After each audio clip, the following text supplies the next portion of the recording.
एक बार एक व्यापारी ने अपने बेटे को दुनिया के सबसे बुद्धिमान आदमी के पास भेजा कि उससे खुशी हासिल करने का राज जानकर आओ।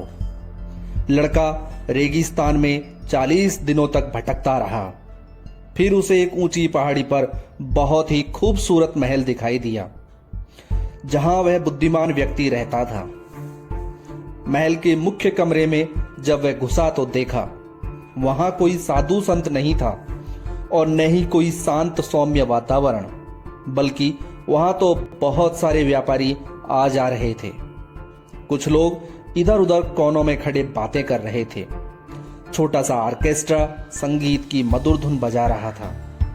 बीच में पड़ी मेज पर दुनिया के उस देश का बेहतरीन और लजीज खाना सजा हुआ था। वह बुद्धिमान व्यक्ति एक एक कर हर व्यक्ति से बात कर रहा था। उस लड़के की बारी आते आते 2 घंटे लग गए। बुद्धिमान व्यक्ति ने बड़े ध्यान से उस लड़के की बात सुनी, उसके आने का कारण जाना। फिर उसने कहा कि अभी तो उसके पास समय नहीं है। अगर वह खुशियां पाने का राज जानना ही चाहता है तो 2 घंटे बाद उसके पास आए। तब तक वह चाहे तो महल में घूम फिर सकता है। फिर उस बुद्धिमान व्यक्ति ने कहा, इस बीच मैं चाहता हूं कि तुम एक काम करो। और उसने एक छोटे से चम्मच में कुछ तेल डालकर उस लड़के से कहा, अब तुम इस चम्मच को पकड़े हुए पूरे महल में घूमो। ध्यान रहे कि चम्मच से तेल की एक बूंद भी नहीं गिरनी चाहिए। लड़के ने महल में घूमना शुरू किया। बहुत सी सीढ़ियां चढ़ी और उतरी। उसका ध्यान बराबर उस चम्मच पर लगा रहा। अपना ध्यान बराबर चम्मच पर रखते हुए 2 घंटे बाद वह उस कमरे में लौटा जहां उसकी भेंट बुद्धिमान व्यक्ति से हुई थी।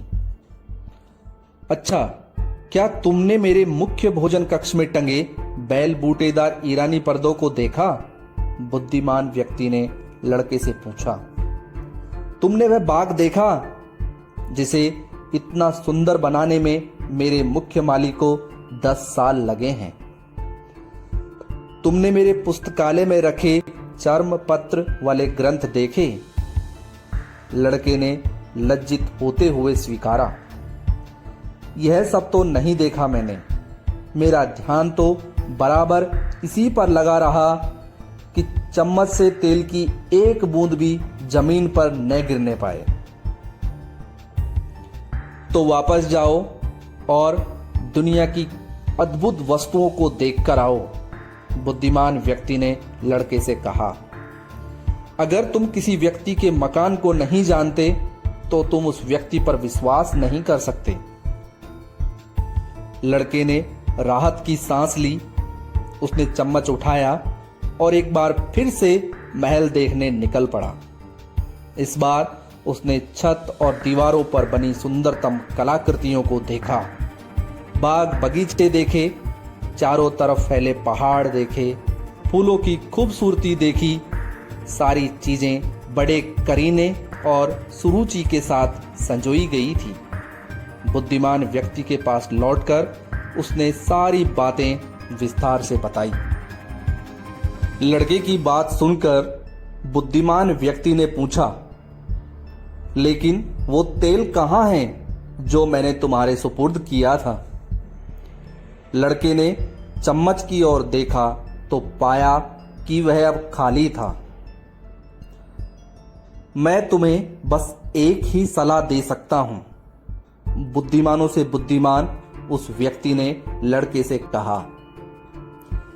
खुशी पाने का राज है इस विश्व की सब सुंदरतम वस्तुओं को देखना और चम्मच वाले तेल की बूंदों को न भूलना।